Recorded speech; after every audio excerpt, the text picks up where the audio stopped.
Deuxième partie. Petite Sylvie continue.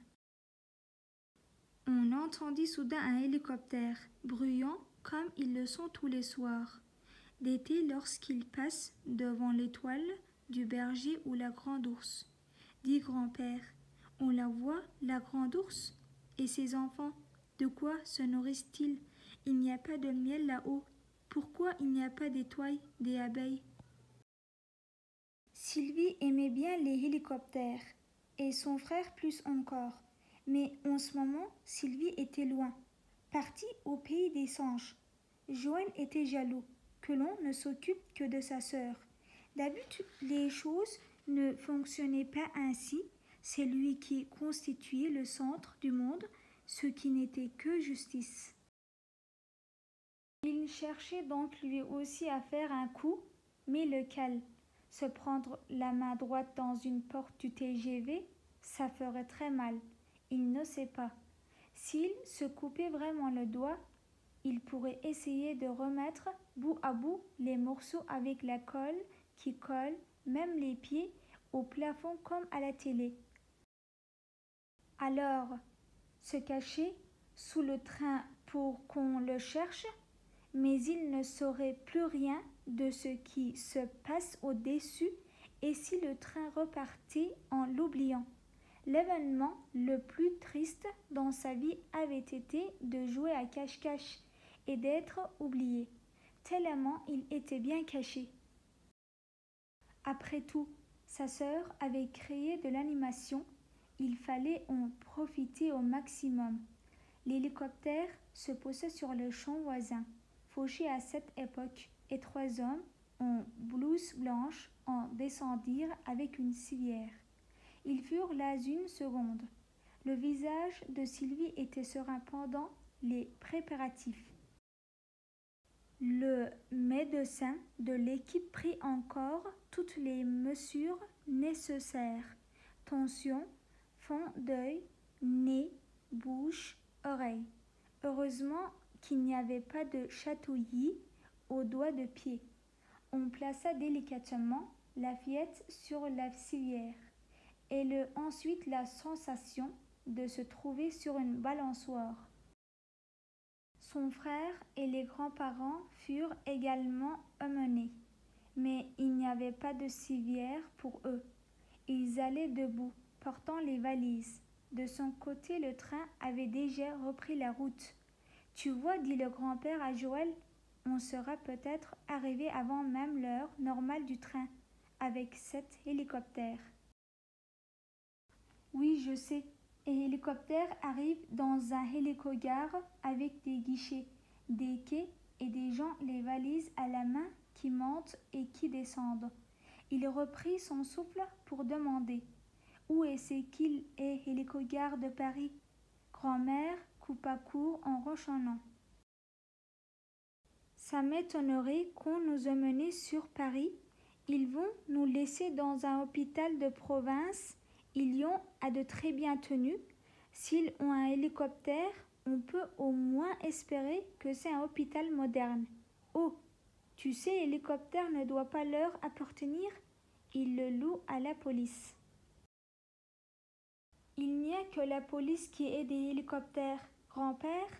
Non, mais ils en ont beaucoup à eux seuls. Et où sont les mitrailles? Je ne vois rien. Joël cherchait autour de l'hélicoptère qu'ils avaient maintenant rejoint. Mais c'est un hélicoptère poulet ce soir. Il n'y a pas de mitraille ni de canon. Voyons. Ah bon? C'est dommage. S'il y avait la guerre, il lui mettrait quand même des canons. Ce petit frère, Pipelette, dont était pourvu, Sylvie arrêtait heureusement de s'intéresser à cette question. Il alla se planter devant le docteur qui surveillait le pouls de Sylvie, maintenant dans la carlingue. Alors, elle va mourir? Est-ce que ça va durer encore longtemps? Excusez le monsieur, intervint alors grand-père.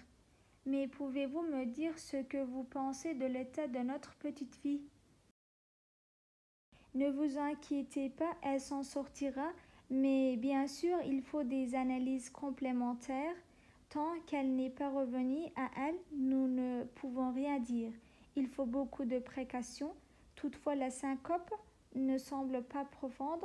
Elle ne devrait pas dégénérer en coma. Toutes les fonctions vitales ont un rythme régulier. C'est même assez surprenant dans un tel état.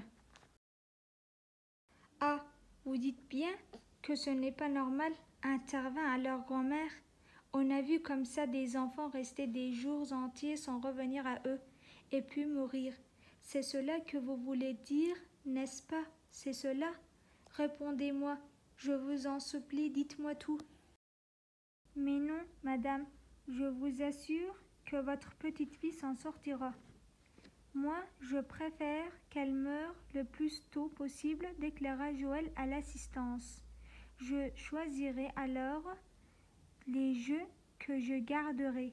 La poupée ruse, sûrement. Dis grand-mère, je pourrai, tu veux bien?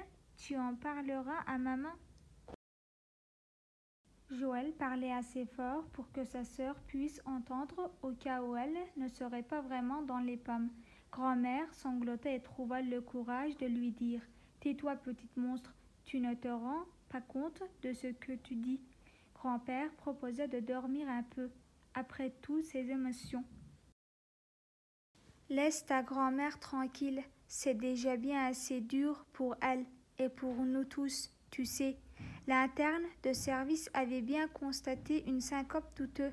Il nota sur son carnet syncope à confirmer.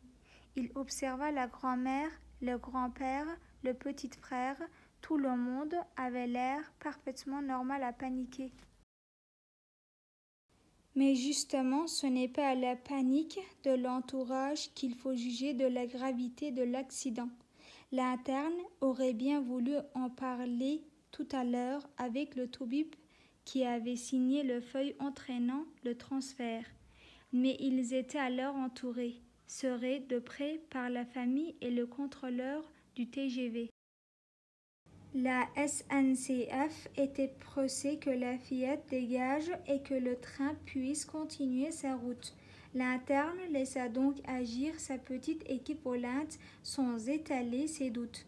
Maintenant qu'ils avaient fait leur saut à rien et qu'ils étaient entrés dans le jeu, qu'ils n'auraient pas ce l'air malin d'annoncer être venus pour rien.